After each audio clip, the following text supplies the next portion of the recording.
need to know for your next 2025 tax return. And looking ahead, there are new retirement rules kicking in that could lead you to save thousands more for your future, but they come with a catch that high earners really need to understand. So here's the deal: just knowing about these changes isn't enough. You have to know how to play the game. So most people are going to sleepwalk right through this, okay? Completely unaware of the money that they're leaving on the table. But that's not going to be you, not today at least, because in tonight's show, we are going to break down exactly what these policy changes are, who they affect, and most importantly, what you need to do step by step to make sure that you come out ahead. This is going to be your blueprint. So you might want to grab a notepad, open the app, and side by side it with this show because the information we're about to cover could secretly boost your bottom line by hundreds, if not thousands of dollars. So let's get into it. Before we get started, just a quick important disclaimer. I'm not a financial advisor, and this is not technically considered financial advice. These shows are for educational purposes only, so you will be able to get all of the information that you need to go and do detailed research to verify the information that I give, and then you guys take that information and execute it. So these new laws and policies can get complicated, very complex, and you should always talk with a qualified financial planner or tax pro to see how all of this applies to you specifically and in your individual situations. So, my goal is to give you the knowledge that you need to ask the right questions and to make smarter decisions for your financial life. Um, I'm not selling a financial service at any point during the show, so you don't have to worry about me asking you to do anything other than joining my membership if you want to get more detailed information as to how to contact individuals and go get things started. But you know what? While I'm thinking about that, I do have a buddy that was on the show a while back. Um, let's see, where is he right now? We had no, that's Happy over here. Joe Mastrano. If you want to learn anything about your taxes and you want to cover any information related to your taxes, Joe Mastrano does webinars.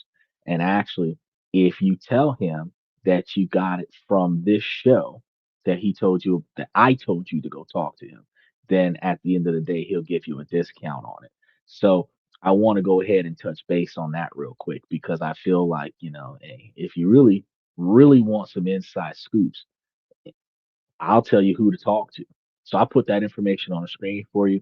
You got stuff scrolling on the bottom of the screen for 16 by 9 and at the top of the screen for by 9 by 16.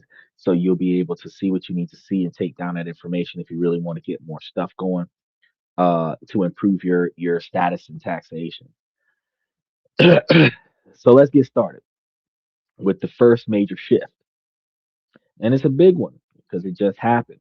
So on December 10th, we were talking about it. The Federal Reserve or the Feds made a critical decision, and they were going to uh, cut their key interest rates yet again. And the federal funds rate that we were talking about were going to be cut by a quarter of a percent point, bringing the new target range down to 3.5 and 3.7%, somewhere in that area. So I know what you're probably thinking, the federal funds rate. What on earth does that have to do with me? The answer to the question is everything. I told y'all that that cut was going to happen.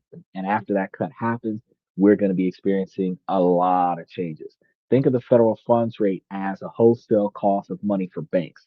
It's the rate they charge each other for overnight loans. When that cost goes down, it starts a ripple effect. The Fed's implementation notice on December 11th, which is after we covered this topic the first time, officially set interest rates paid on reserve balances at 3.65% and adjusted overnight rates, which helps pull market rates from mortgages, credit cards, and other loans slightly lower over time. Now, this was the third time the Feds has cut rates in recent months, which signals a clear change in strategy. So, for the last couple of years, they were aggressively raising rates to fight that brutal inflation we all felt. Now, while the job market showing signs of cooling, the Feds is trying to gently press the accelerator to keep the economy moving. It's a delicate balancing act, and it immediately impacts two key parts of your financial life: the cost of your debt and what you earn on your savings. So let's talk about debt first, because this is where you'll feel the effects the fastest. The most immediate impact on any debt with a variable interest rate. That's any loan where the rate isn't fixed, and it's almost always tied to something called the prime rate. Now, the prime rate follows the Fed's rate like a shadow. So when the Feds cut, the prime rate drops, so does the interest you pay. Where does it show up? First, for a lot of people, most importantly, on their credit cards. The huge majority of cards have a variable APR. If you're one of the millions of Americans carrying a balance, which I don't like to do, this rate being cut is a welcome sign of relief. It means the interest charges on that debt will start to fall.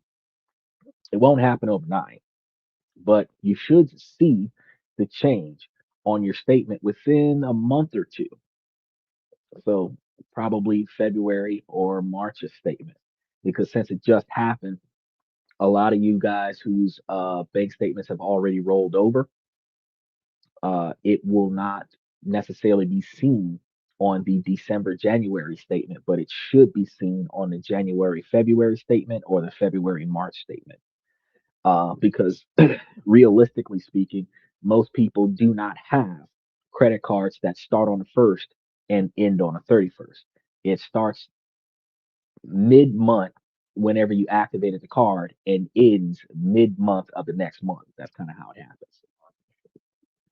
Now, a quarter point drop might not sound like much, but it's the trend that matters. So, this is the third cut in a row, slowly chipping away at the cost of carrying the debt. Next up is the home equity lines of credit or HELOCs.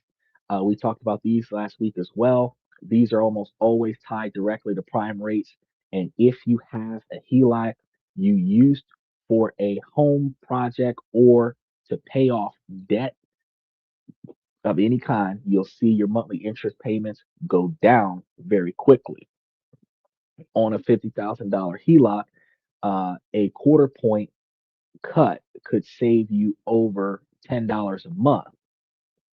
Again, it's not a life changing scenario on its own, but when you add it to the previous two cuts, the savings start to add up.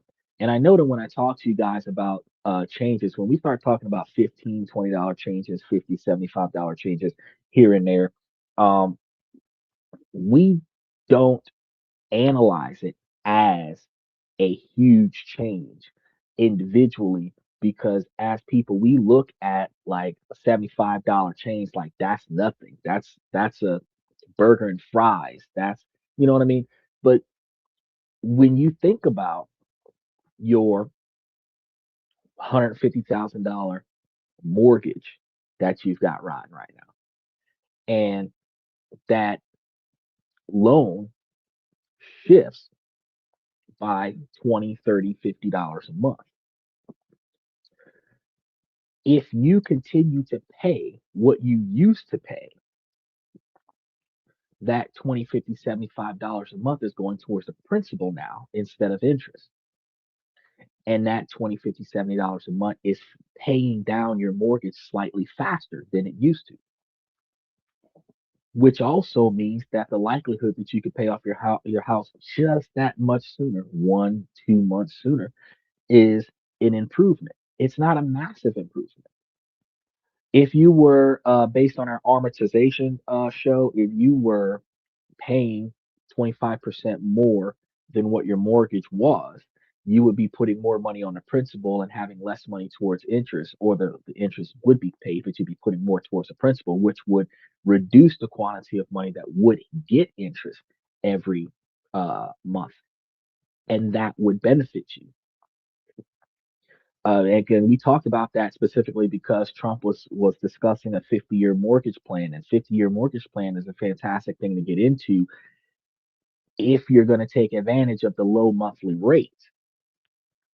Because if you get a 50-year mortgage and you pay the bare minimum, you're giving them way more money than what you used to.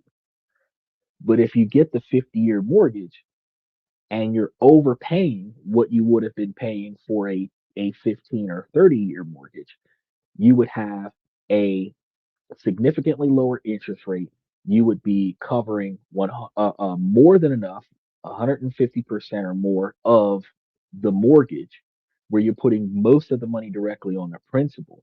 And you would have the benefit of, when times are tough, your mortgage is lower, which means that you'd be good to go with a lesser payment when times are tough. Like, for example, if you picked up a $150,000 property, and that $150,000 property was running like a $900 a month mortgage on a 30-year, but on a 50-year, that same property might be running you closer to $500 a month for the mortgage. Well, if you were still paying $1,000 to $1,500 a month on that mortgage, even if you had the 50-year, you would be paying that mortgage off faster than what you would have been paying on a mortgage just by paying the bare minimum. Then, if you came across a situation like the government shutdown, you could have put $1,000 aside and made those two $500 a month payments in October and November, went back to paying $1,500 a month after that, and you would not have seen a hiccup in your uh your mortgage rates. Another thing that changes with this is that when you do what you have to do uh with overpaying on your mortgage, you build up a larger quantity of equity towards your property. And there's a thing called a second mortgage. And a second mortgage is how much equity is involved in your property versus the value of your property versus, what you have left to pay on your mortgage. If you're overpaying on your mortgage and something happens where you need to take out one of these home equity lines of credit or something to that effect, the available credit or available equity in your property is typically what is utilized for that particular type of line of credit. So if you're overpaying your mortgage 30%, two times more, whatever the case may be, you're building up that equity faster, which builds up a safety net that you can utilize in case you needed to repair the roof or replace a car or whatever you were trying to do with that particular line of credit. So here's where it gets a little bit more nuanced about the new changes, because if you have an adjustable rate mortgage, ARM, you're in luck because your rate is set to adjust downward based on what just happened. But for most homeowners with that fixed rate mortgage, this cut won't directly change your current loan. Your rate was locked in from whatever it was when it was first established. But, and this is a big but, it has a huge indirect impact because if you're thinking about buying a home or refinancing, this is good news. The Fed's move influences long term mortgage rates, often pushing them lower. So this makes borrowing cheaper and can make buying a home more affordable. The same logic applies to auto loans because even though we have that rate increase for auto loans of, I do believe, upward of $10,000 to $15,000 for cars made after 2025, because of the tariffs on export parts, export or import parts, so parts that are coming from out of the country to be made in America. That extra cost is raising the price of cars by about ten to $15,000. So with that knowledge, I would try to go buy me a 2019 with like 30,000 miles on it. Instead of going to buy yourself a mono electric car, you can go and get you a Chevy Volt, which is a hybrid electric car, or something to that effect, or like a Ford Fusion or something like that. Get you a hybrid electric car, gas and electric car. You don't want to get a mono electric car as of yet, but you could. It's up to you. But the rates that you're offered when you go to buy that car is heavily influenced by the feds. So a lower Fed rate means lenders can offer more competitive auto loans. Now, my observation in the experience in life is that it makes more sense, instead of getting a car loan for the car, get a cash loan, which still is impacted by this change, and use the cash loan to go buy the car, where whatever's backing the loan, which should be investment options, has nothing to do with the car.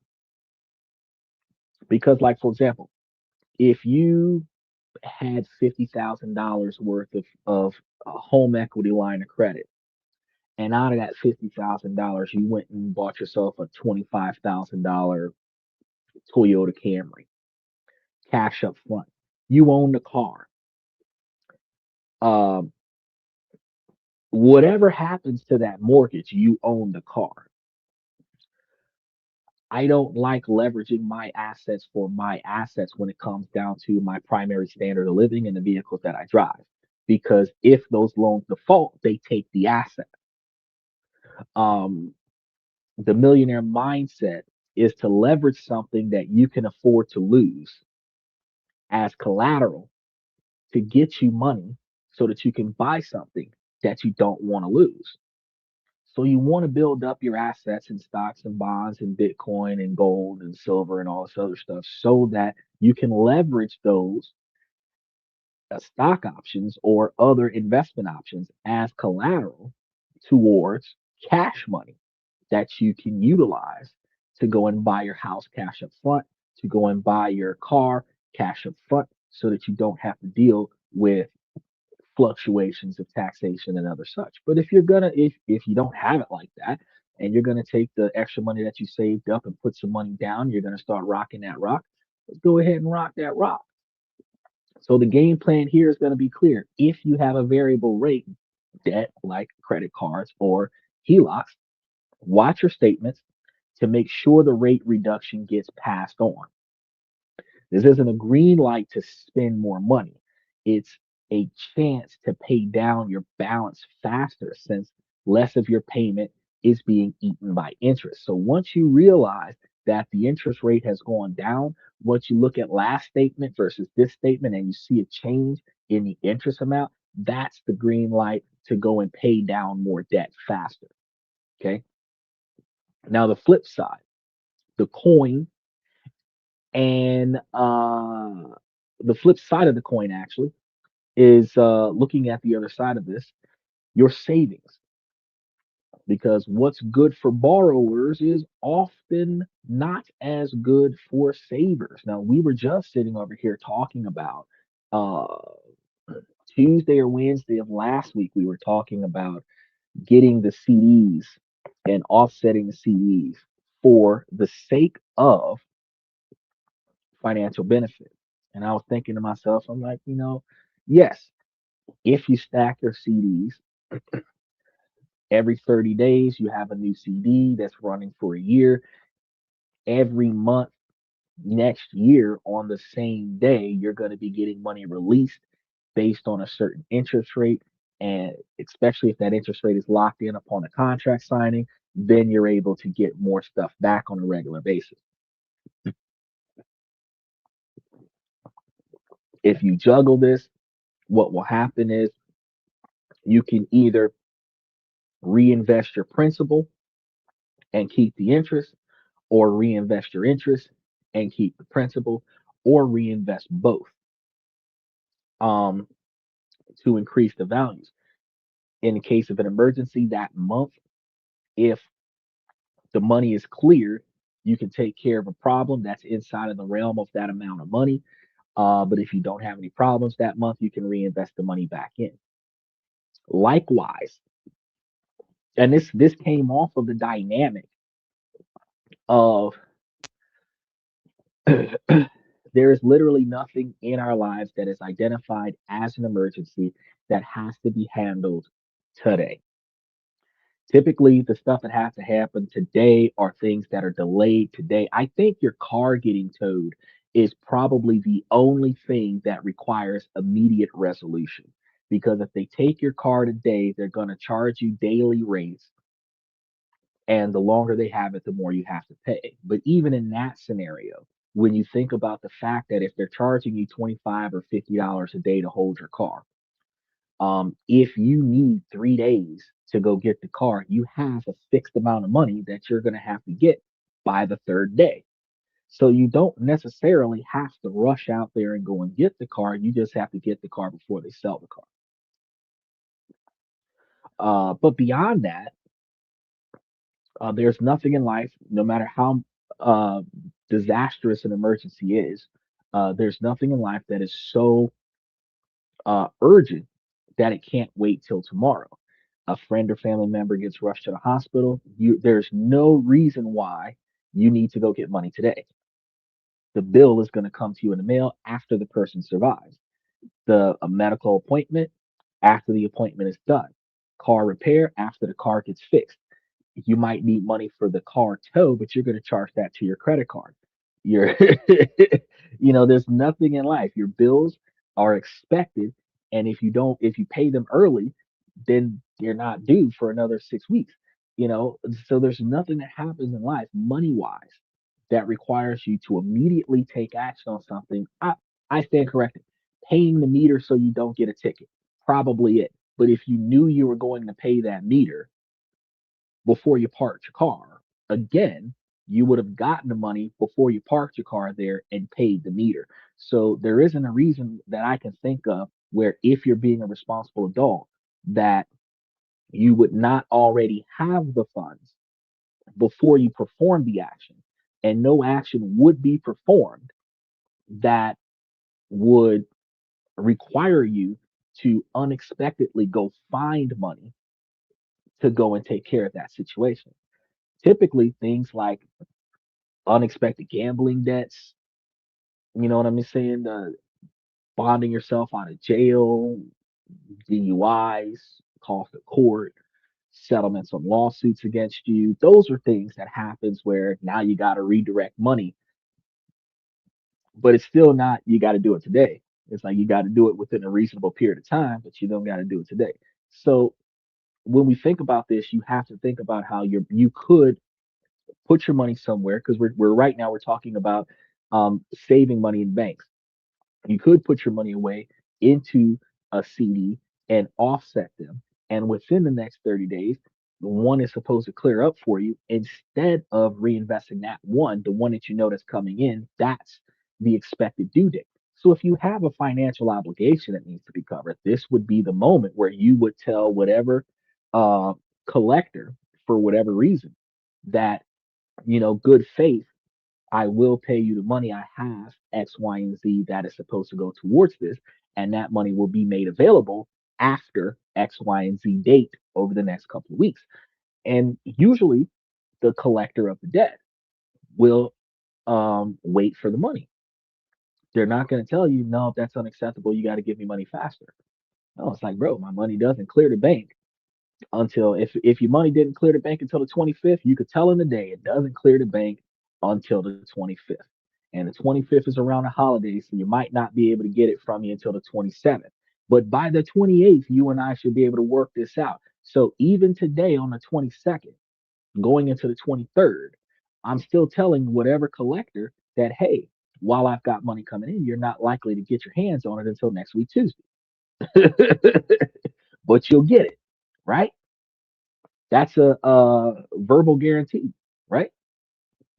So when the feds are cutting interest rates, the rates that banks pay you to hold your money also tend to fall. And that's one of the things that we have to pay attention to, which is why I discourage putting money into banks. I strongly believe that if I'm going to hold money somewhere, I'm going to hold it into a high interest account of some sort. So stocks, bonds. I prefer dividend investments. And the reason why I prefer dividend investments is because if you put in the effort to buy and hold cash dividends, then the cash dividends are going to forever pay you money until you sell those stocks. And if you take the cash money from those stocks and forever reinvest it in something else, you will find yourself making a lot of money added to the money that you're adding to your portfolio. Where at some point during your life, you will see yourself getting that residual income coming in, where on certain days out of every month, all of your stocks are going to start paying you out. You're going to start seeing by the first of the following month, all of your money is sitting there waiting on you to collect it, and you can utilize that to advance pay on other bills. And that's one of the things I tell new investors is like, hey, a 100% cash dividend portfolio is fantastic to start up because you see the results every 30 days, which motivates you to do more. If you put away $1,000 and you get back 5% on that, that amount of money that you just got that month motivated you to put away another $1,000. Well, shit, if I put away that on $10,000, guess how much I'll have? If I put away that amount on $40,000, guess how much I'll have?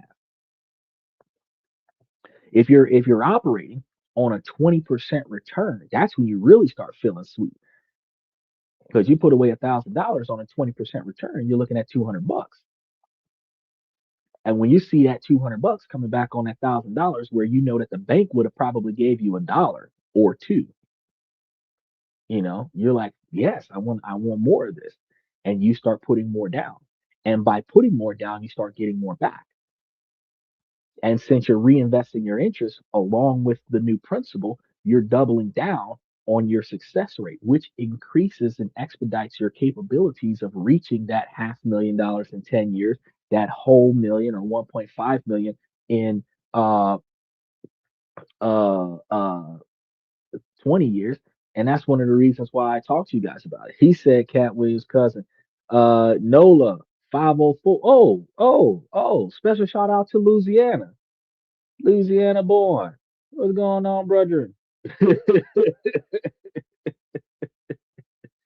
I seen that 504. I was like, I know that neighborhood. I was out there. Them's bees my stomping grounds. I appreciate you for dropping in. Algiers, special shout out to Algiers, West Wego, Shreveport, Alexandria. All right. See, you never know who you're talking to when you drop in online. Make sure y'all like and subscribe as y'all come through now.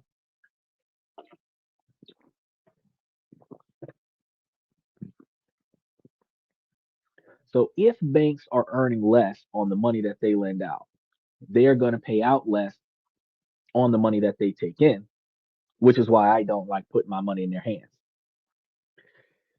This is a few key places where you might have your cash parked. So, first, those high yield savings accounts. For the last couple of years, these have been a fantastic place for emergency funds, but those rates are variable rates. So just as your credit card APR will fall, the APY on your savings accounts is also going to start to um, tick downward. Banks might be a little slower to lower savings rates to stay competitive, but the downward trend is inevitable. So the same thing goes for money market accounts as well.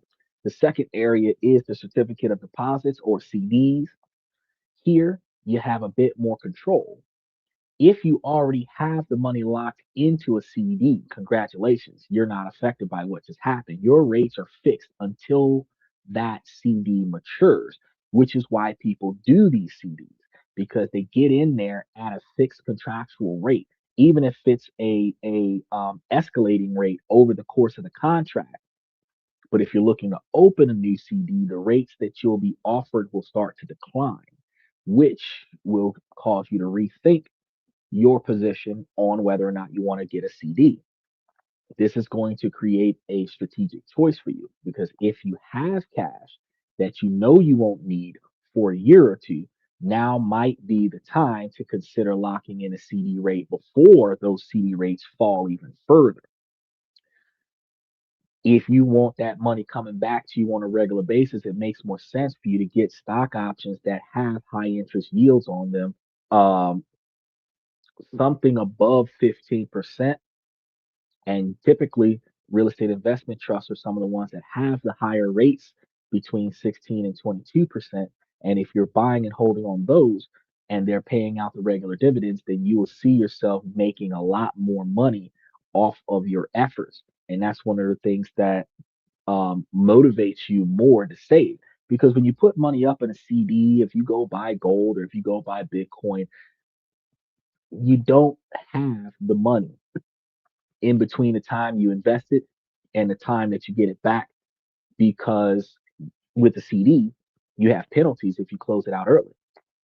With Bitcoin and gold and other such stuff, you don't have any money until you sell, and you have to sell it for more than what you paid for it.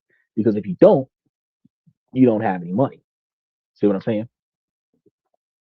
But with dividends, as long as you hold that stock, whatever the interest rate is, that's how much they're going to pay you. So if they're offering you 5 cents a share for like Prospect Capital, PSEC, they're offering you 5 cents a share for a, as it stands right now, $2.46 per share stock option. That 5 cents a share would for 2,400 and that's like what 100 shares, 1,000 shares, you'd be getting about $500 a month off of that, right? And that would be every month, which means that you'd be getting about $6,000 a year off of $2,500. Where anywhere else, you're not getting that kind of money. Okay. So here's another key point for exiting fixed rate bonds that you already hold. The interest rate you earn doesn't change, but the market value of those bonds can raise slightly when the rates fall. Now, it's also important to know what the feds are thinking right now. Because during the press conference, Fed Chair Jerome Powell was cautious, and the discussion wasn't even unanimous. Three members of the committee voted against the quarter point cut, uh, showing a sharp division. The Fed's own projection only anticipates one more small rate cut for all of 2026. Now, what does that tell us? We might be entering a period of interest rate stability, just at a lower level. So for savers, this means that while the crazy high yields might be fading, rates are still much healthier than you were expecting them to be for the most of the last decade. So the key is to be proactive. Shop around for the best savings rates and consider using a CD to lock in your yields for medium term goals. Now, beyond the feds, the next big changes are coming straight from the IRS. Thanks to the new guidance on tax deductions that takes effect for the 2025 tax year, this is hot off the press information from our December 2025 year. This will take effect in your returns that you file in early 2026. These changes come from the tax reform known as the One Big Beautiful Bill, which created new federal income tax deductions for certain tips and qualified overtime. So let's break down what this means for you as employees. First, talking about the overtime deductions. The tax year 2025 through 2028, you can deduct the premium portion of qualified overtime pay. Think of it as extra half in time and a half pay required by the Fair Labor Standards Act, FLSA. The base pay for those hours still is taxed. So the regular hourly rate is still taxed, but that half hour that used to be taxed is no longer going to be taxed. So that premium is now deductible. The deductible is capped annually at $12,500 for single filers and $25,000 for joint filers. And it's targeted at low and middle income workers. So there's also a new deduction for tips. Um, if you work in an occupation that customarily and regularly receives cash tips, like restaurants, hospitality, or personal services, pole dancers, whatever, you know, you may be able to deduct up to $25,000 in qualified tips or income for the tax year between 25 and 28. So here's a critical part of your uh, tax year because 2025 is a transition year. And this means employers are not yet required to separately report new deductible amounts on your W 2 forms. IRS Notice 2025 62 gives employer penalty relief for the 2025 year. So you'll have to do the calculations yourself. I know that earlier this year we were talking about how the employers were expected to separate them, and you would have to look on your W 2 forms for that new section on your W 2 forms that shows where your overtime hours and your tips are non-taxed versus all of the other income that is taxed. But this year, they're not obligated to show those results. So you're going to probably see a W 2 form that looks just like last year's W 2 form, and you have to personally account for the areas of tips that are not supposed to be taxed in the area of overtime hours that are not supposed to be taxed, which means you might have to go back and look at the last 52 weeks worth of check stubs. And I recommend that you go get them before the new year because you and I both know that rollover um, options with the company that it might not be as easily to download your check stubs from January, February, and March in the January, February, and March of 2026.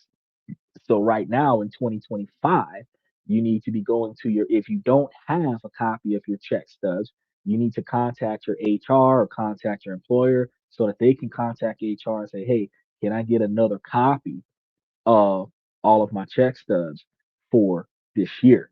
You know what I mean? And some of them are gonna bitch, but they should be able to figure it out because they've got to show you what your stubs look like as far as like what was overtime and what was not overtime because you're going to have to separate this. Going forward, if you were not separating your overtime hours, you need to pull up some kind of spreadsheet and any claimed tips, you need to calculate those. And any overtime hours, you need to document those because when they make a mistake, that negatively impacts you. Okay. So, how are you going to calculate this? According to the IRS guidance, you'll have to use your pay stubs and payroll records, which is why I'm telling you to go get them.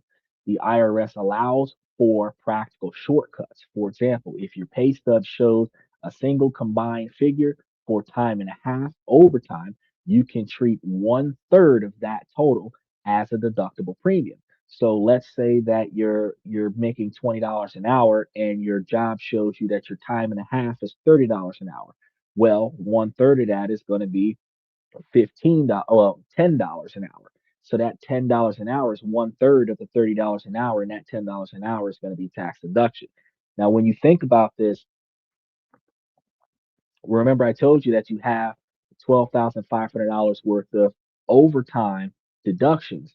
that halftime, if that halftime was $10 an hour and you're doing uh overtime starts at like 40 and you're doing like 65 hours a week, then you're likely doing 25 hours of overtime. And that's an extra $10 times 25, which is $250 a week, which means that you're likely doing about $1,000 a month. And if you multiply that by 12 months, that's $12,000. Now, just thinking about that alone, you have the deduction of $12,500. So that's a pretty significant quantity at 25 hours of overtime a week, every week consistently for 12 months. It would effectively cover if your overtime, if you're making less than $20 an hour, it'll cover 100% of your overtime hours. If you're making more than $20 an hour, then it's going to cover a majority of your overtime. See what I'm saying? Um,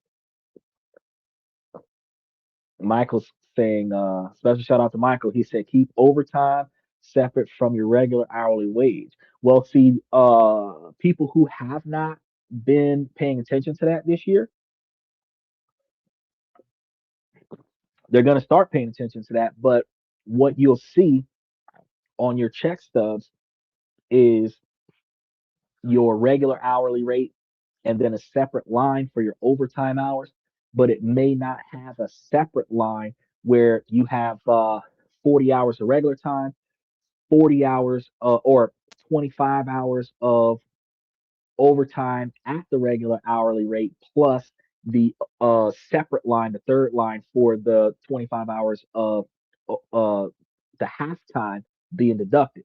Meaning, like if you get paid $20 an hour, you have $40 an hour at 40 hours, then you have $25 an hour for the 40-hour regular time, then a third line of $25 an hour for the halftime hour of $10 an hour, where that $10 an hour rate is deduction. See what I'm saying? That's the line item that they're exempt from having to provide for the 2025 tax year. Uh, but you yourself having the opportunity to be able to see that, well, I've done, 3,000 hours of overtime this year. One third of that is going to be deducted because it's the halftime that's being deducted, not the whole time and a half. So you're not. So a lot of people thought, oh, they're going to give us time and a half tax free. They're not. They're giving you the half for free. The time you still tax on. So if you work 65 hours, you've got 65 hours at $20 an hour. You're paying that. But the extra $10 an hour that they give you for the 25 hours of overtime, that part is deducted. So you got to pay attention to that part. So the and a half part. That's the part that you gotta pay attention to. Now, for tips, you'll need to rely on your own tip logs if you're taking any tip logs, or point of sale reports. And point of sale reports are going to be scenarios where cash tip scenarios are placed on a credit card, on a receipt. Um, Situations where the tips are typically logged in the company's system. Some restaurants require you mandatorily to report a minimum quantity of tippage, and anything above that minimum quantity of tippage, you don't have to report, but they expect you to report a minimum quantity of tippage. Based on those dynamics, you have point of sale reports that figures out your deductions. So the takeaway is that for your 2025 taxes, there's a new opportunity to lower your tax bill if you have qualifying overtime or tip income. But the burden is going to be on you this year to do all the math. Oh, I love that. Special shout out to Mikey. Mikey says, how can I become a millionaire? Well, you don't become a millionaire overnight. There isn't an idea that can pop up into your head that is not a scam that can make you a millionaire overnight. There are legitimate ways that you can become a millionaire overnight, like winning the lottery, which is luck, um, investing in a high profit return, which is risk, starting up a business, which takes time, or robbing a bank. Now, if you're trying to become a millionaire the right way, it's going to take a long time, typically 10 to 20 years of investing in yourself, starting up something that's going to be long term. Mike says go to work. He ain't going to become a millionaire just by going to work. You have to go to work on a job that is going to pay you enough money to be a millionaire. They have to overshoot your living wage so that you have enough time or have enough money to save up. So to answer your question, Mike, in order for you to become a millionaire inside of 10 years, you would have to take 40,000 a year at least out of your income and put it into a 15 to 20% stock option that's paying cash dividends. And over 10 years, you'd have about a $500,000. And within 20 years, you'd have $1.5 million. If you date somebody that's got money, if you date somebody that's got a job and the both of y'all put y'all money together where each of y'all is putting up 25,000 a year, because think about it, you're making like 50, 60,000 a year, your girlfriend's making like 50, 60,000 a year, y'all come together, y'all making like 120,000 a year, y'all living a 45 or 50,000 a year lifestyle. That's $60,000 or $70,000 that y'all don't use because your individual standards of living would be merged together. And if y'all were able to survive individually at 50,000 a year, y'all come together at 60,000 a year, y'all should be just fine. And if y'all got 120,000 a year income, you got like $70,000 there that y'all could be putting into a stock option. I can guarantee you that you would be rocking $1 million inside of 10 years if you're putting away 60,000 a year, because over the course of 10 years you'd have at least $600,000 plus interest. And if you're reinvesting the interest, you'd hit that mark. And 5 years after that, if you didn't make that $1 million at the 10-year mark, at 15-year mark, you'd definitely be well over a million. So that's one way to get in there. But you have to be diligent about your responsibilities. You can't just go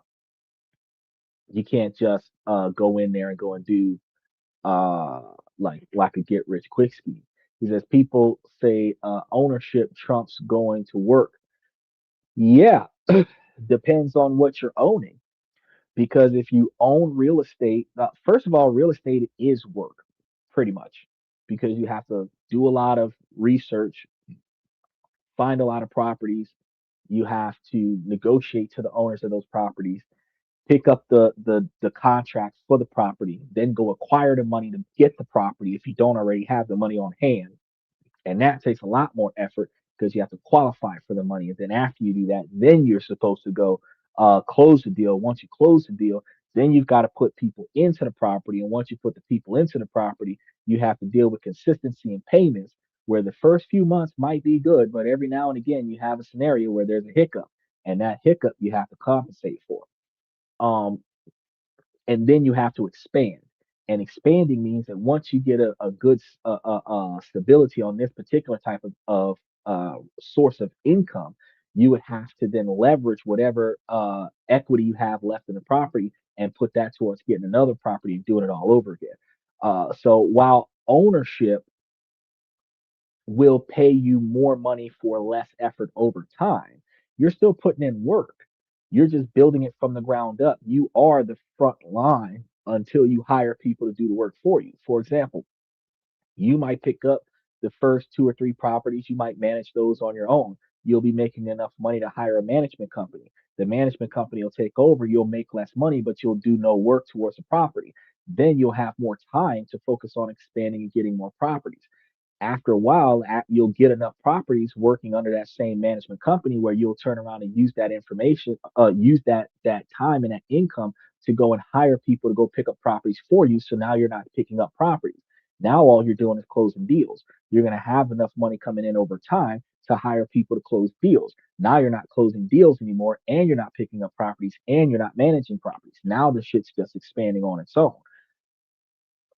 Over time, you can build something that is automated, as opposed to when you work for somebody, you only get paid for your presence, and you will only get paid a fixed amount for your presence.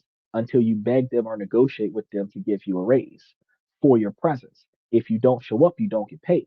Even though you might have a limited quantity of PTO time, a limited quantity of sick days, and a limited quantity of vacation days, the fact is that if you don't show up, you don't get paid.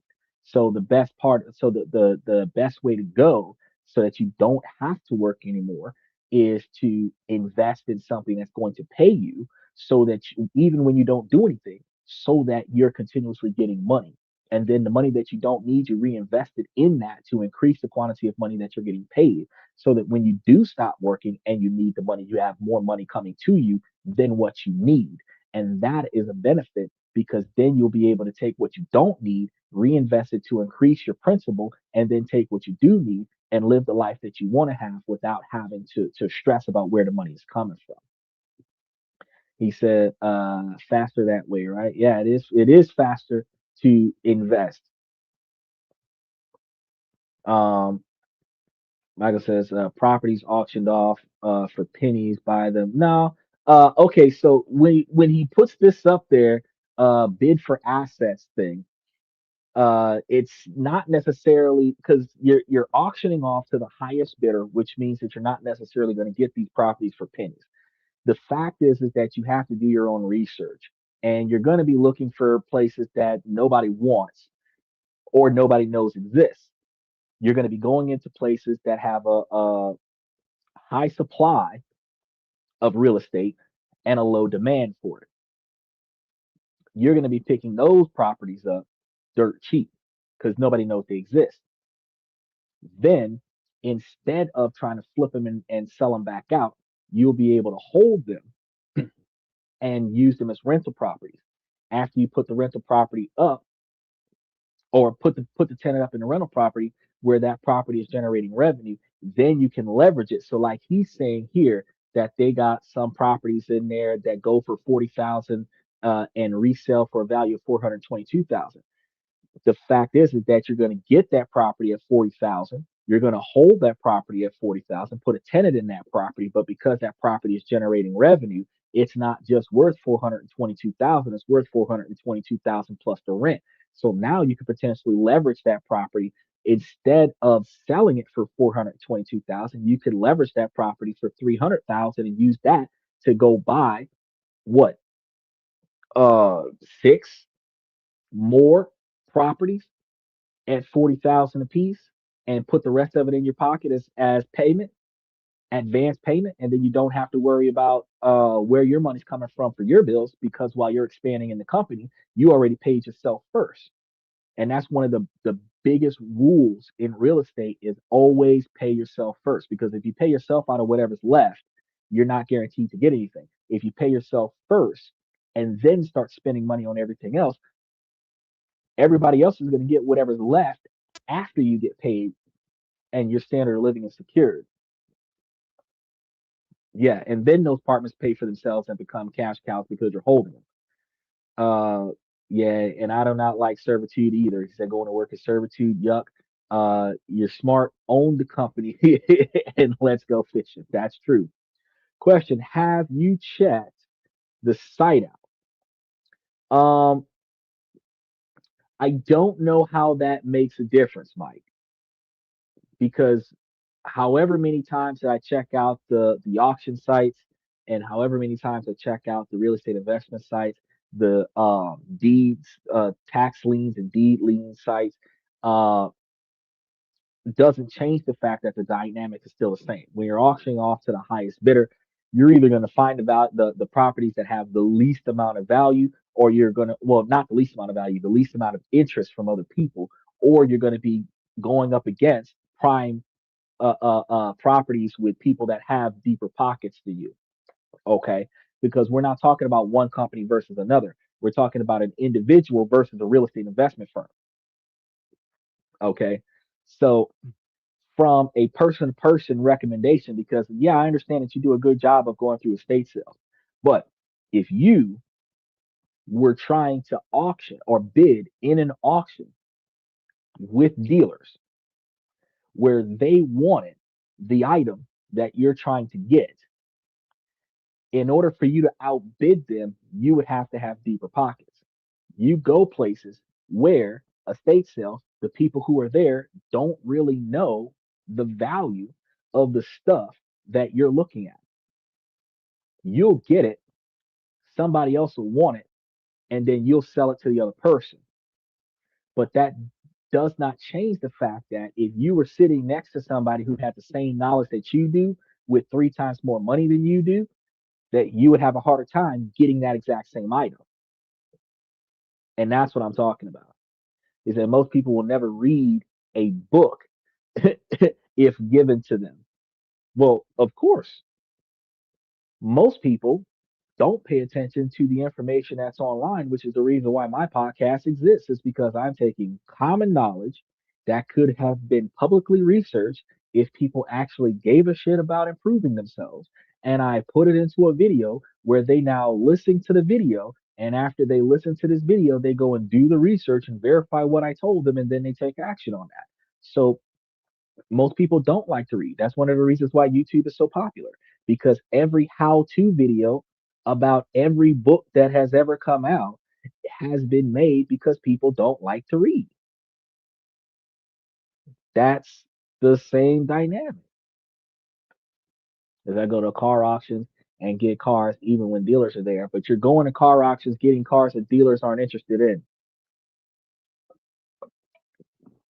which is exactly what I said before, is go pick up a property that either people don't know about or nobody is interested in, because the one that nobody wants is the one that's the cheapest one to get.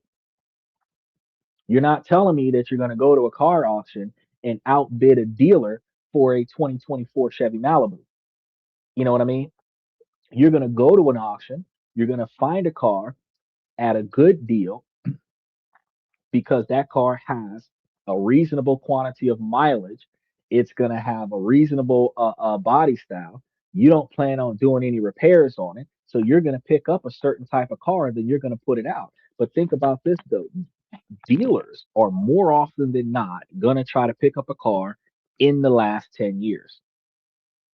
Auctions can have cars that are 20 years ago. You can pick up a car that is 15 years ago in really good condition or really decent miles that most dealers might not want, and you could then put that car out there for sale. Somebody will buy it because of the price, where your standard for quality vehicle is not the same expectations of a dealership, where you're going to go and get something that they're not looking at. So just because you're sitting in the same room as somebody that's got deeper pockets than you doesn't change the dynamic of my argument. Is that at the end of the day, if they were looking at the same item you were looking at and they've got deeper pockets, they would outbid you, which is why you're going after things that other people aren't paying attention to. So, still not disproving my point.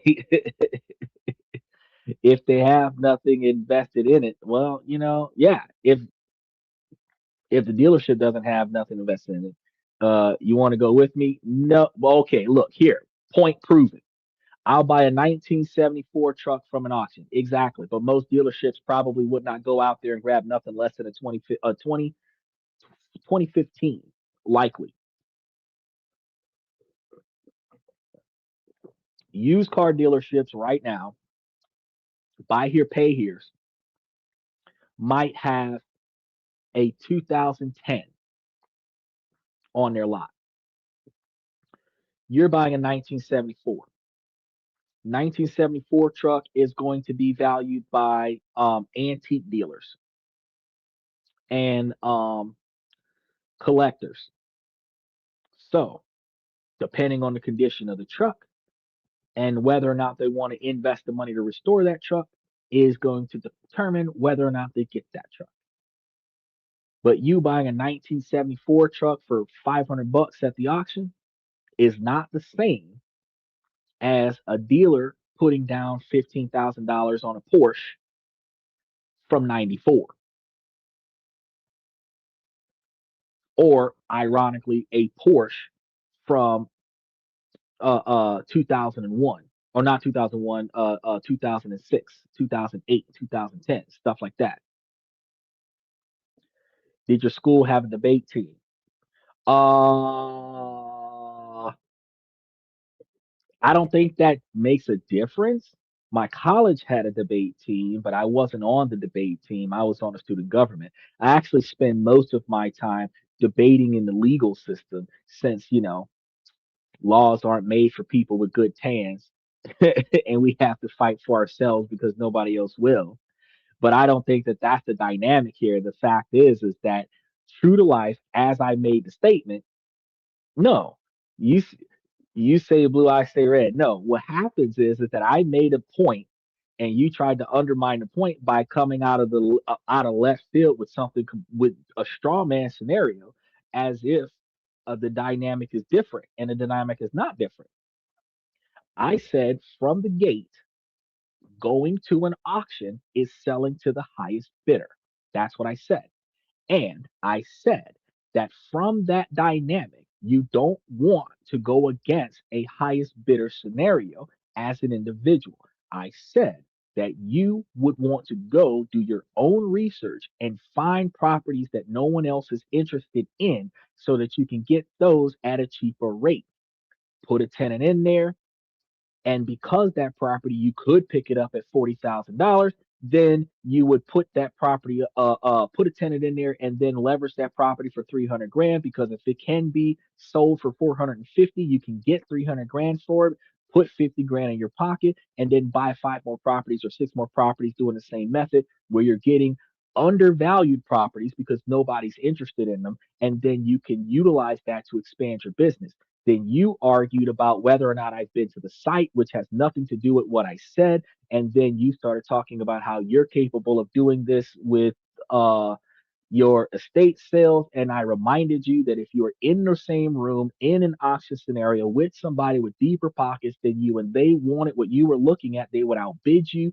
Then you made it seem like you're a pro and outbidding car dealers. And then we went down the rabbit hole of uh, what type of cars a dealership might get versus what you would get. And again, as soon as I made that statement, you came back and reinforced the fact that you would get a truck from 1972. And I'm explaining to you that dealerships would potentially get a vehicle within the last 10 years. We're in 2025, 2026. They would likely get a vehicle in 2015, 2016. So while you would be in the same room as a car dealer, you're bidding on a 74, they're bidding on a 2025 or a 2015. Y'all aren't interested in the same item, which reinforces what I said at the beginning. And then you're telling me about the apples and oranges discussion. The fact is, we say, well, I should be on the debate team. Well, you should pay attention to my statement because when I said that if they're going to go to an auction, that's not a good idea unless they're going after something nobody else at the auction wants, because you as an individual going to an auction with companies, they have deeper pockets and they will outbid you, or you'll get it from them over the amount of money that you want to have.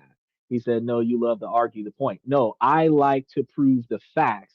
And when you make a statement that is irrelevant to the facts to try to devalue the facts, I remind you of the facts so that you can be clear as to the fact that the situation hasn't changed, regardless of how you put the information out. It is still the same. You must bid on something other people don't want in order for you to get it at a cheaper rate.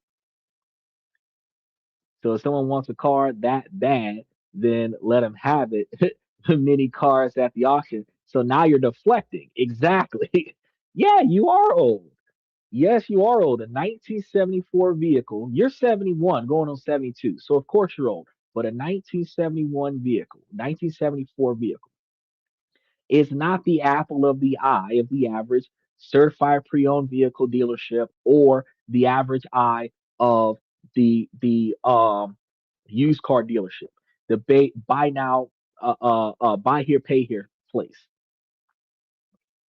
They're getting something that typically has a monetary value of around $5,000 to $10,000. They usually try to keep it in that cash up front situation. And at the end of the day, once they get it to that point, Yes, yes, I see how communication works. Yes, that's why you address each one of your communications individually. But once they reach that point where you start getting over $10,000, they're guaranteeing that their buy here, pay here customers are going to have to get a loan on the vehicle. If they want them to buy here, pay here, they're going to stay inside of a certain range. It's going to be a little bit above $5,000 unless they're willing to pay cash up front. They might pay 4,000, which means that the person probably bought it from the dealership between 1 to 2,000 so that they could get a 200% return.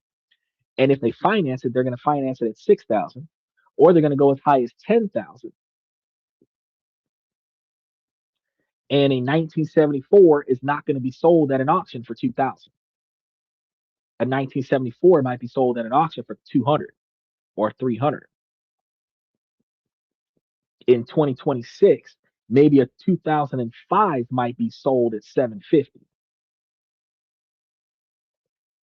And based on that dynamic, you're not looking at the vehicles that everybody else is looking at, and whatever value you find in those items, that's different from what the deep pockets are looking at, which still validates my point that in order for you to turn a profit, you have to look where everybody else is not looking so that you can find the deals. The whole idea and definition, even in stocks, even in investments, the whole idea in finding undervalued items. Undervalued means that it has more money or has more value than what it's priced at because nobody's looking at it. So you can get it cheaper than what you should have gotten it because nobody's looking at it. That's the idea. And if you get it and then everybody else sees it and then they go dive onto it, that increases your profit margin because you got it on a wholesale position. No, it may go for 30,000. You say that, but that's not necessarily the case. You're you're okay, so your 1974 could be sold for $30,000 depending on what condition it's in. But again, you're not putting $30,000 on a 1974 truck so that you can sell it for $40,000 because the speed at which that vehicle is going to get sold might not be for your taste. Yeah, I drive past Camaros and Chevelles right now that's on my block that's been sitting there 15 years for sale. Whoever bought that car and restored it, hey, they got some 69 Impalas on my block. And at the end of the day, it does not change the fact that they're not selling as fast as you think. This isn't an instant turnover scenario. It's like holding a Mona Lisa. You say, oh, check out the classic trucks and cars. I check out classic trucks and cars all the time. But that doesn't mean that that classic truck or car changes ownership every day. It might be bought this year, held by its owner for 10 years, and then sold 2 years later. The vehicles you pick up a $40,000, 30-year-old truck, 50-year-old truck, that truck ain't being sold that quickly. It's like I said, it's like auctioning off, not even auctioning off. It's like selling a Mona Lisa. It's like selling a Picasso. It's like selling a Fabergé egg. It's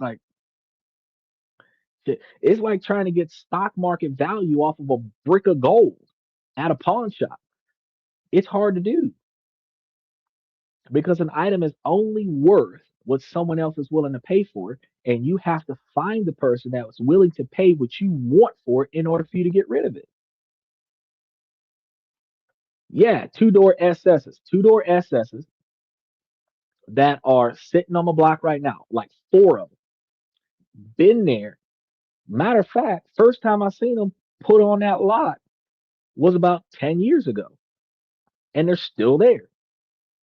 I drive by them every day. Think to myself, half of me wants to buy it, and the other half of me is like, nah, that motherfucker probably got some maintenance work that need that, and the parts are discontinued. So if it needs some work, I can't afford to fix it. They still sit there. They got Mercedes Benz down the street from that are like 1965, 1970. There's a whole antique lot. There's a whole neighborhood full of antique cars for sale that's been sitting there. collecting dust. A used car dealership that's trying to buy a car today that's going to be sold by the end of the month is not buying that vehicle. So again, that reinforces my expectations to the magnitude that it it you're looking into something that they're not interested in. I said dealership. I didn't say someone's yard. So if you put it in someone's yard, it's even harder to find. So that still reinforces the dynamic. So let's get back to these policy changes. No, you and your two hands will fix them. I'm not fixing shit. This is the difference between a boss mentality and a worker mentality. As a hobby, you can fix your own cars. As a business, because what we're talking about here is building money. We're talking about taxation, and we went down a different rabbit hole to entertain your straw man topic. But uh, in the mentality of a millionaire mindset is that we're not trying to put ourselves in situations where we're using our own manual labor to get stuff done. We're trying to automate life. You get started, you set things up, it runs itself as you move somewhere else to uh, build something else up. That's the point of automating life. If you're not automating life, you are doing everything yourself and you run out of time in a day. You run out of time in a year. You run out of free time. You run out of time with your family. You run out of time with your friends. You run out of time in your own life. And then you end up looking up one day and recognizing that I haven't done shit because you spend all of this time doing it all yourself. I spend less time doing all of this extra stuff and more time automating things so that other things can get done by other people and other entities so that I don't have to do all the work. We make AI for that exact purpose. You say you work too much. No, actually, I work far less than most people. I can definitely show you, I can tell you right now that I'm not clocking in on 65 hours of work, but I can tell you that the split schedule that I have negatively impacts my sleep schedule, but I also dedicate myself to this podcast in addition to everything else that I do. But I got myself involved in like four businesses right now. So the fact that I can get myself involved in four businesses right now and still have the capabilities of having dedicated time off. Actually, I don't work as much as other people, but I actually still work more than what I would prefer because I would prefer my automation to be set in a fashion where I would have more money coming in and less effort going out. But that requires me to put more time into automating more things. So I'm not fixing a vehicle myself. I got three cars outside right now that I know that if I want them fixed, I will bring them to a mechanic or bring the mechanic to the vehicle. That's it. That's it. I'm not putting in no effort nowhere. Put the people to work, then give you some then you give it to someone else to manage it. That's the millionaire mindset. Then why are you falling asleep? I'm falling asleep because again, split schedules. So I have a schedule that's from 3 to 6. I deal with the show. I have the show from 10 to 2, 3 o'clock in the morning, so give or take. Sometimes I stop early. Then I have a schedule from 1 to 9. And then I have to deal with medical appointments with family and other such things that are from 9 till like 3. And then I have to go back to work again. That's why I fall asleep. If I wasn't taking care of other people when I should be in bed resting, I would be asleep. I would be rested. Then I wouldn't be falling asleep. If I wasn't doing this podcast, I would have plenty of time to sleep. If the podcast was the only thing I was doing, I would have plenty of time to sleep.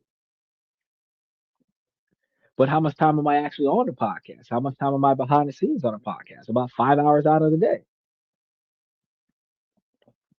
But the split schedule, yes, you do need a job. You do need a job because once you get back to work, then you'll be able to understand the dynamic. I'll let you get back to your topic. I'm glad I took typing in high school. Well, I typically try to. I don't mind sidestepping on the topic because I'm at right now 33 out of 49 pages, so I don't got that much left. I got about 16 pages left, so I have plenty of time to side topic it because guess what? I started the show on time, so I started at 10 o'clock Central Standard Time, which allows me right now at 11 hour and 27 minutes. So another 20 more minutes worth of the main topic. I had no problem with sidestepping to a different topic because I don't have anything else to do because my next client is at 6 a.m. So I've got about 5 more hours before the next client that I have. So I could technically take my dog for a walk, go take me a nap, wake up, go take care of this client. You know what I mean? That's why I tell you because it automates these things. Is then the only reason why I took typing is so that I can write down what my mind is thinking or saying. Pretty cool. Right. Cool with a C. Uh,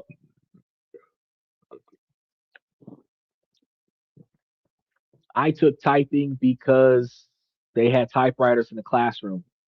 Then they put computers where typewriters used to be. And the keyboard doesn't look like a typewriter, but the dynamic is still somewhat the same. So I'm able to get in there and knock it out. But the research that I have, and that's the only reason why I jumped into that side topic is because the research that I have leads to the logic that I have, and the logic that I have is backed by facts. And when you make a statement that's illogical, I mean, yes, you have your own method, and your method is effective. This person came and asked about making himself financially successful, and you're saying, "Hey, run to this auction and go take a look because you might be able to find what you need." Uh, it is true. No, Kool Aid is Kool with a K. Cool is Cool. And if you spell it with a K, that doesn't make you cool. That makes you illiterate from an educational standpoint.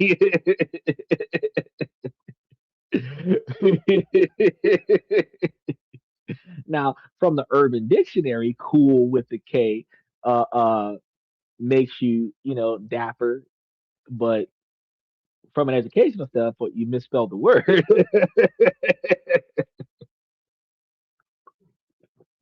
Nevertheless, when they come in and they ask a question about how to make themselves more successful, like I just got to let them know what the dynamic is. So, you weren't wrong with what you were saying. It's just, it didn't deviate from what I was trying to present there. I think that's the whole observation is that while yes, they can go to the auction and pick something up, if you're going there with the money in your own pocket, you're not backed by millions, you're not backed by hundreds of thousands of dollars. You're trying to go and grab something for 10, 20, $30,000. You're likely going to do better going places where less people are looking at the stuff that you're looking at. And that means that you're not likely, you're probably going to get the leftovers from the auction. Uh, or you're going to the auction specifically to go get something that nobody else is looking at. He said, off the plate, remember to like and subscribe. Well, good luck with that. Hopefully you win. Uh, so back to it because we only got like 16 pages left. So we don't have, I probably 10, 20 minutes left of tonight's topic. It's important to understand uh, what the recent policy moves don't do for your income or taxation or the other areas of investments. Because not every change puts cash directly into your pocket this week.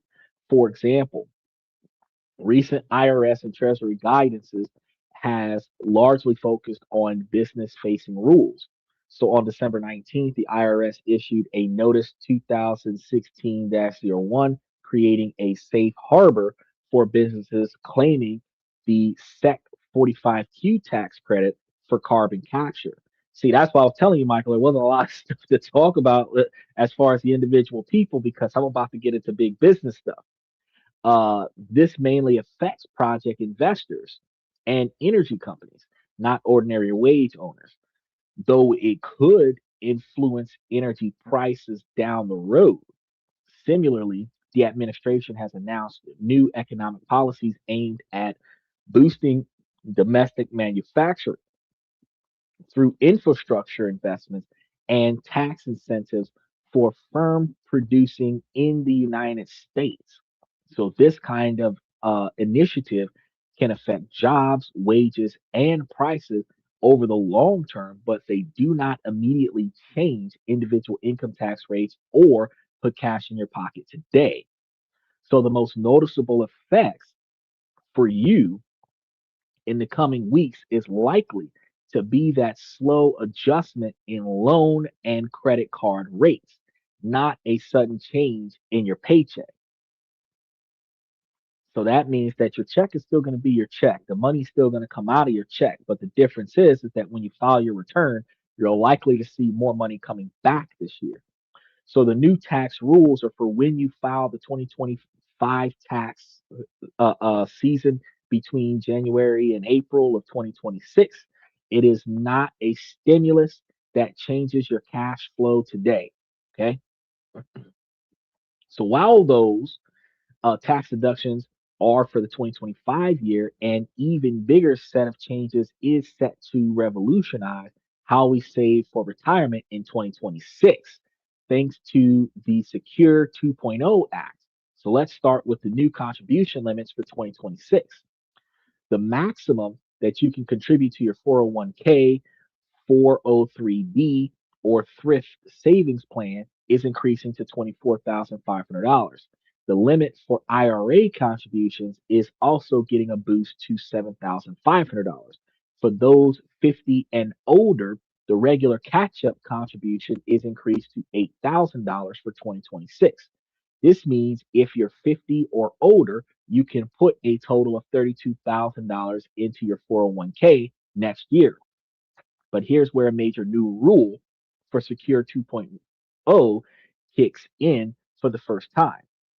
Starting January 1st, 2026 and after, if your wages in the prior year, 2025, were more than a certain threshold, currently projected at around $150,000, any and all catch up contributions you make must go into a Roth 401 account.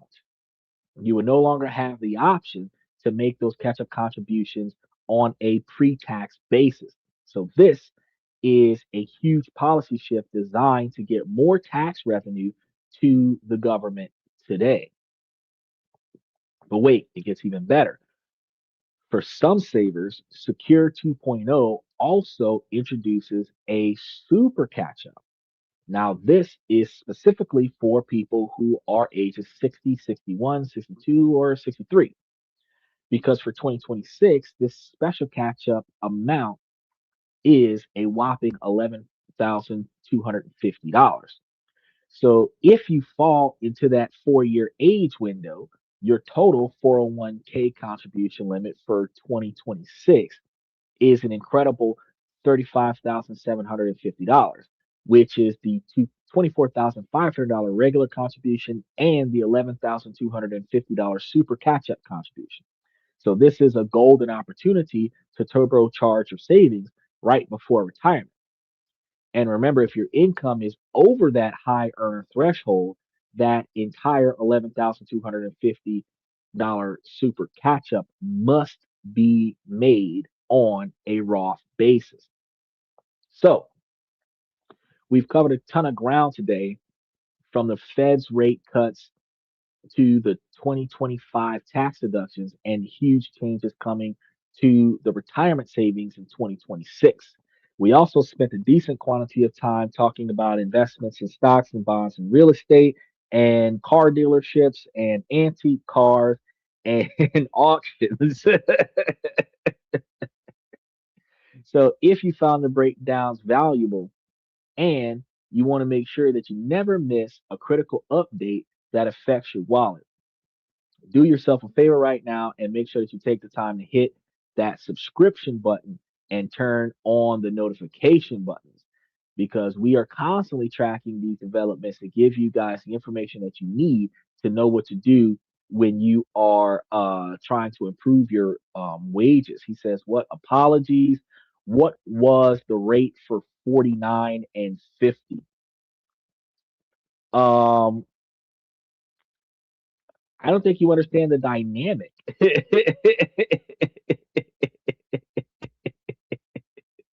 So you said from 40 to 49 is going to be the regular rate. There isn't a catch up rate for 40 to 49. There's a catch up rate for those 50 and older. Yeah, the reg. So here's let me go back over for you one more time, uh, so that you can see what's going on.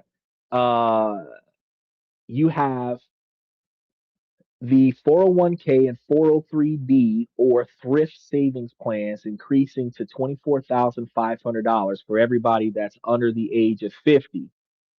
The limit for Roth IRA contributions is also getting a boost of $7,500. That's for everybody that's under 50.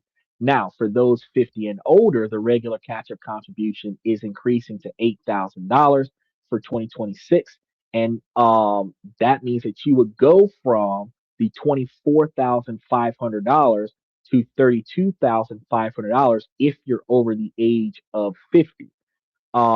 Then they're giving you an even bigger uh, scenario because they're maxing anybody making over $150,000 must put the money in their Roth IRA. They cannot decide where to put their money. If you're making less than $150,000, you can put it in your 403b or your thrift account. But if you're making over that, you can't do it. Now, the other thing is that 60, 61, 62, and 63 have that $11,250, which is a little bit more than the $8,000 for the same 401k, which will bring your original 24,500 for everybody under 50 to 35,750 for people between 60 and 64. And that's going to give you guys the ability as you're on the closest levels of getting hitting that wall of retirement that you could put in as much as you can right before you retirement. No, I don't mind. We start the show about an hour and 40 minutes ago, and here's the thing. Um, because all of the live podcasts that I put up stay up. If you want to get any information, you can always go back and rewatch the show because all of the shows are available on Twitch, Twitter. Well, they're available on Twitch uh, for the most part, but Twitter has a longer database and YouTube has a longer database. And you can just go back to this show and move back and forth across all the information that we had so that you could get a lot of this information. So even though you came in late, there's never a problem where all of the stuff that we talk about, like for today's taxation, other stuff that we talked about for taxation earlier this year, any changes that we had discussed about interest rates is up there, investment opportunities, stocks and bonds that we were talking about, ways to get uh, a new source of income, um, digital nomad capabilities, um, investments around the world, changes in your negotiation skills. Anything that we've put up actually since as far back as I want to say August of last year is still up, and I don't plan on taking anything down. So you can go and get any type of investment information that I put up over the past like 15 months.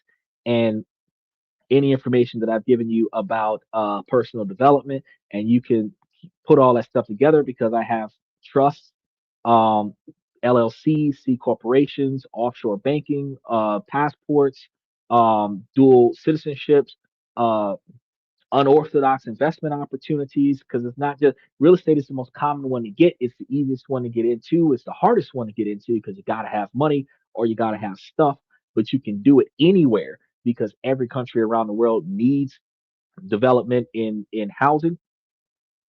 But I give you guys unorthodox ways to make money. Preferably trying to find ways for you guys to make money for yourselves by putting up a little bit of money and getting back money without having to do anything other than finding other places to put your money. So if you've got money that you don't mind losing, you can put that money in places like, for example, investing in legal action. Anybody that's running a lawsuit, if you pay the cost of the lawsuit under a contract where you get a certain quantity of money back off of the settlement of the lawsuit, if they win or if they settle, you get a percentage off the top of the settlement, and then they do whatever they want with whatever's left. Um, I've noticed that for car crashes, you have people that are getting into that business where they're partnering with law firms and offering that basically gap funding for individuals who need subsidized income in between the crash and the settlement. They encourage you to typically only go towards 20% of the available amount of money that could be settled upon. But again, for every $5,000 that you offer up, if you're getting back $1,000 back as a profit, you go into a civil case where they might get 30 grand and you put up 10 grand, you're getting 12 grand back, and that's going to be a 6 month settlement. Odds are, usually, you do that quite a few times, you can start getting back a significant quantity of money back on a regular basis. So these are the opportunities that we talk about, which is why I tell you guys to make sure that you like and subscribe because there's a ton of information that I go over. And that's why me and Michael was going over a lot of stuff today about estate sales. We were going over investments in real estate platforms. We were going over opportunities to tax liens, tax deeds. And actually, one of the things that I wanted to talk about tomorrow was the different type of ways that you can acquire a property deed or get rid of a property deed. Since I know that Crank It Up is going to come in and start talking about real estate stuff tomorrow while we're talking about the dividend rotation strategy. And we could navigate different ways to make money for ourselves. Because, like I was explaining to Michael, it's the worker mentality, or if you want to do it as a hobby, yeah, you can fix stuff yourself. But the worker mentality is to get in there and get your hands dirty. You know, there's pride from back in the day. This is generational pride from accomplishing getting stuff done on your own, right? But the millionaire mindset is not about getting everything done by yourself. A self proclaimed self made man is not self made. A self proclaimed self made man is a man that had been offered an opportunity by other people around them. And that person took advantage of that opportunity to the fullest and was able to make themselves successful. But the opportunity was offered. They did not carry you the whole way.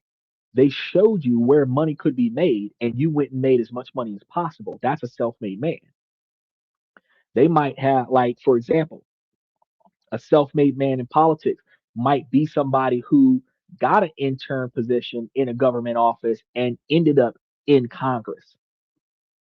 Not because every time he moved up, somebody offered him a new seat, but because that first person that offered him an in the general politics, he used that to get the experience that he needed to carry himself everywhere else he wanted to go. So it's not about doing it yourself. It's about getting it started yourself and then getting help along the way, which is why I talk to you guys about improving your network as well as being a benefit to your network. If you are getting help along the way and helping people along the way where you're able to improve yourself and improve your network, as you get better, you'll find yourself in a position where you have people doing stuff for you. So, yeah, 20 years ago, I'd be working on my own car. Now I'm paying somebody else to do it because I got better things to do. 20 years ago, I'd be fixing my own house. Now I'm paying somebody else to do because I got better things to do. 20 years ago, I would be managing 15 properties on my own, driving around, trying to fix stuff. And Now I will hire a management company to manage those 15 properties so that I don't have to do it because I got better things to do. Okay. How you determine when you're capable of walking away from it and putting somebody else in place is determining how much profit you have to give to the other entity for them to take over that responsibility for you. Because you're not going to be able to make 100% of the same profits. Because out of 100% of the profits, if you got to give somebody 20% of the profits so that you don't have to work, you've got 80% now, but you don't have to do any work. Every level of business reduces the profits. As you expand on the business, you're increasing the revenue. So at some point, you might go from being directly involved in the day-to-day operations to being 5 levels removed from the day-to-day operations and now only make 10% out of the business. But if the business is making $1 million and you're making 10% out of the business to do nothing, then you're getting 100 grand. If you're still getting 50% out of the business and you kind of got to show up and do some stuff some days, but if the business is making $500,000, you're still making $250,000. So when you decide where do you want to stop with this bit, first you want the business to be able to run itself. Because if you're future thinking, you're not going to be physically capable of continuing to do the manual labor that you always do. Okay. Even me myself, y'all see me half asleep on a podcast sometimes because I don't always have the energy to do nighttime work and daytime living at the same time. So eventually, I'm going to either have to cut out my daytime or cut out my nighttime. I dedicated myself to the podcast, so this is something that I'm going to be doing over the next 20 years. So that means whatever I've changed in my life is going to give me the ability to put more effort into my podcast, right? So that means I have to automate making money elsewhere so that my end goal can be sitting in this chair. Once you set the goals for yourself, that's when you're able to figure out how to not navigate. That's how you're able to navigate where you're going to go in the future. Okay. So the financial world can feel like there are powerful forces in Washington and at the Federal Reserve that are moving pieces on the board that you can't even see. And I understand that a lot of this stuff gets confusing, but it doesn't have to feel that way, right? Even when it looked confusing for Alter Ego, special shout out to Alter Ego. The point of tonight's show is to show you that these changes aren't just abstract headlines. A quarter point rate cut is a real change in your credit card payments. A new tax rule is real money you don't have to pay on taxes as long as you know how to claim it.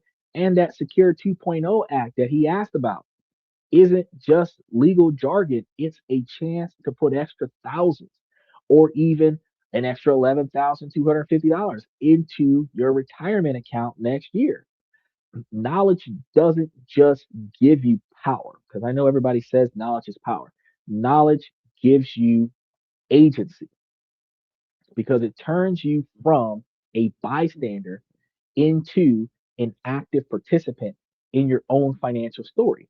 Because when you just go to work whenever they tell you to, always on call because you need more money, never having a day off, never having any fun, always tired, but you barely make enough to get by,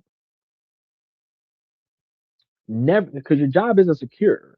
It's considered a secure job. And the reason why it's considered a secure job is because you've been on it for a long period of time. So the hypothesis is that if you've held this job for 10 years, you're not likely to lose it in the next 10 years. But the truth is that if you held this job for 10 years, you can get fired tomorrow. Since your future isn't guaranteed, the dedication that you put on the job does not hold merit towards the termination that you're going to end up getting. Eventually, you're going to be too old for this. Eventually, your motivation is going to die down. Eventually, your work ethic is going to die down. And when you are no longer useful to the company, you will be replaced. Eventually, you're going to cost more than your performance. And they're going to replace you with AI if they don't replace you with a younger individual that's willing to take less and do more. And at the end of the day, in America, right to work state, they don't have to keep you employed. They can fire you for absolutely no reason and give you the W two, not the W two, the workman's compensation or unemployed compensation for the 12 months, and that's it. They can bite that bullet, but you don't have enough money. If you was living off of 100% of your overtime hours, and now you're starting to get 60% of your average pay, you're 40% short on the amount of money that you need to survive. So even though you can get fired off your job and get on work unemployment compensation, you still need to find you another job to cover the other 40%. But if you find ways to make money for you, and you find ways to put your money in different places so that you have extra money to fall back on, so that when you quit or get fired, you've got enough money to survive. You know, that's when you start getting better. Because the one stressor I don't have in life is wondering how my bills are going to get paid for January, because I already paid my bills for January at the beginning of December. You know what I mean? I don't have to worry about where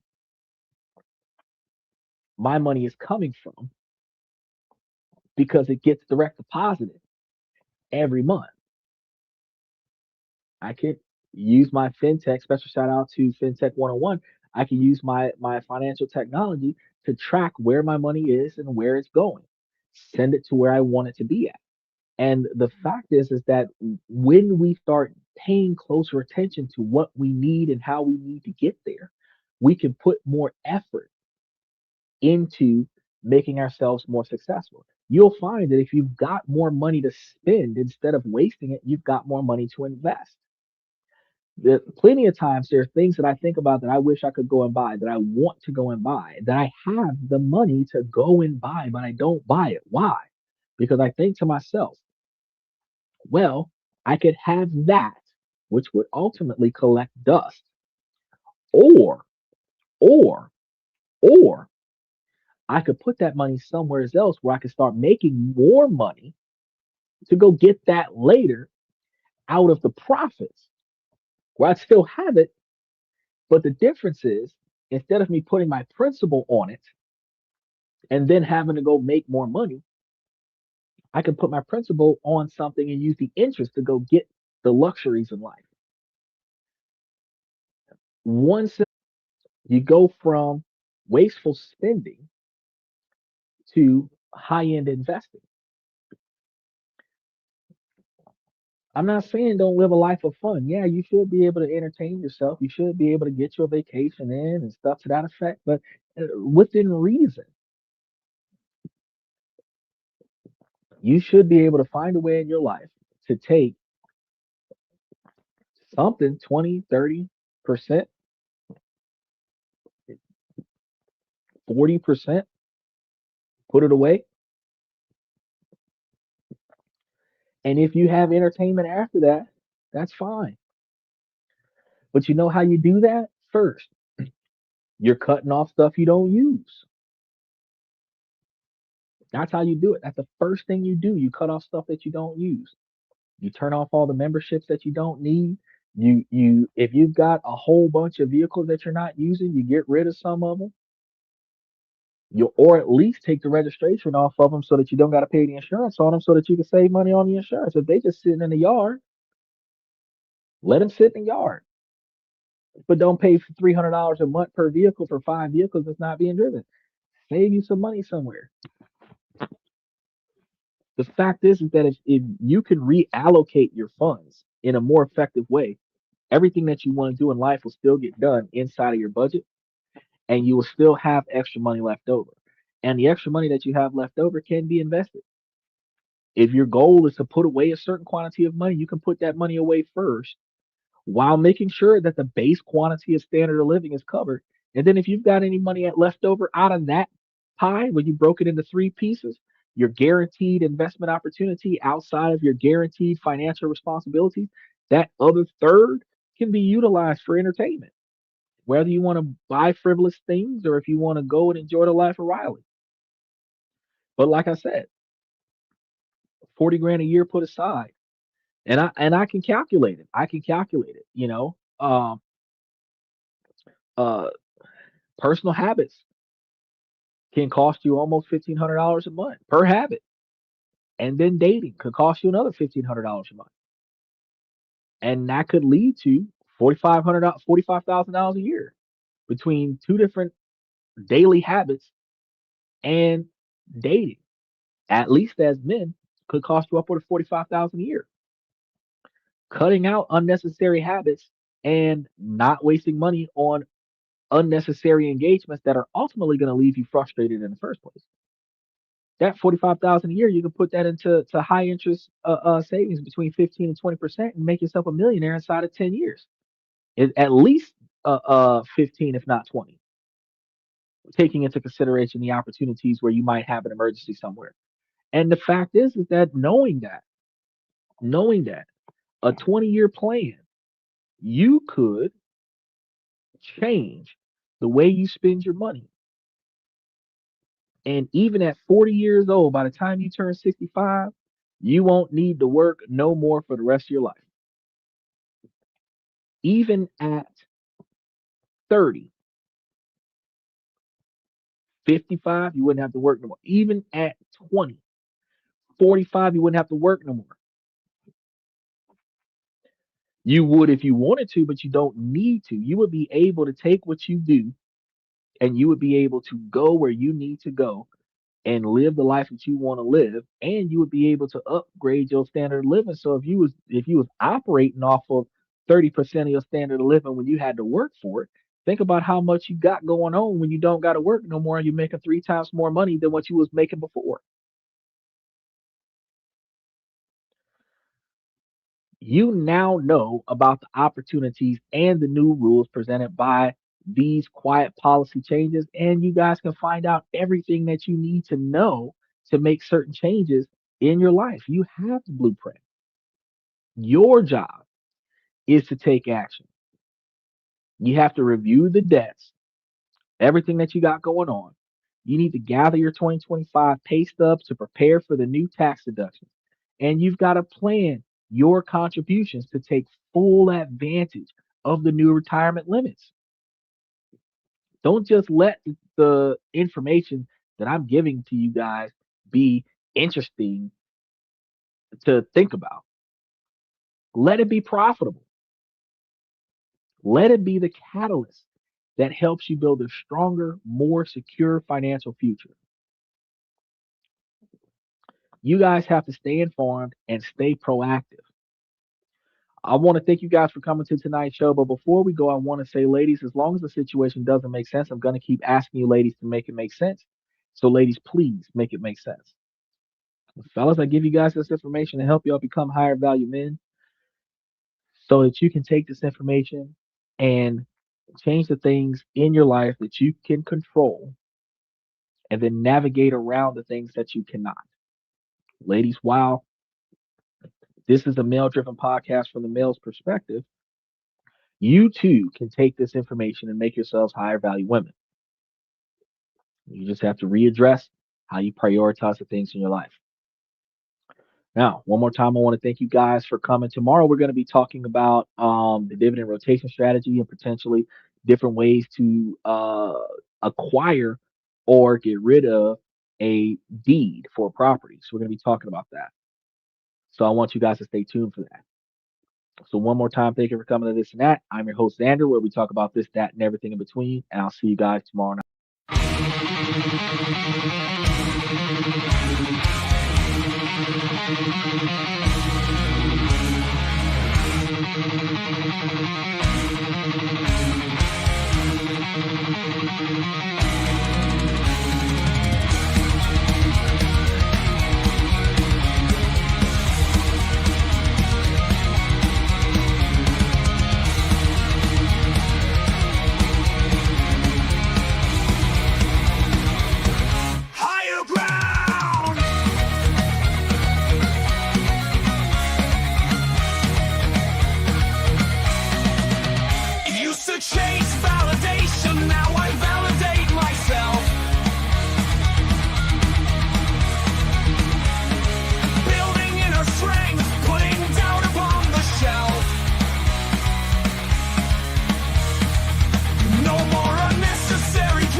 respects my personal command. I'm not mounted on higher ground where excellence is found. My potential knows no bounds, raising the bar, breaking ground.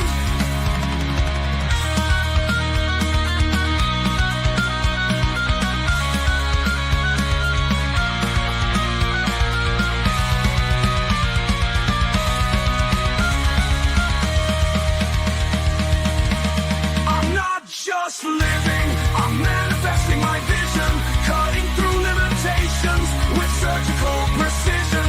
My expectations are my compass, my respect is my shield to mediocrity and chaos. I will never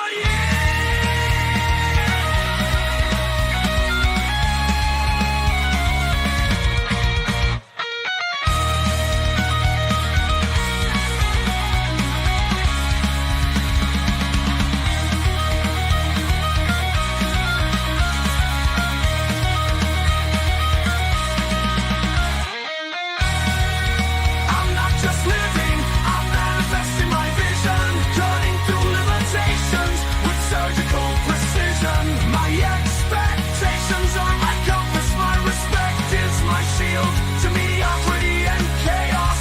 I will never yield.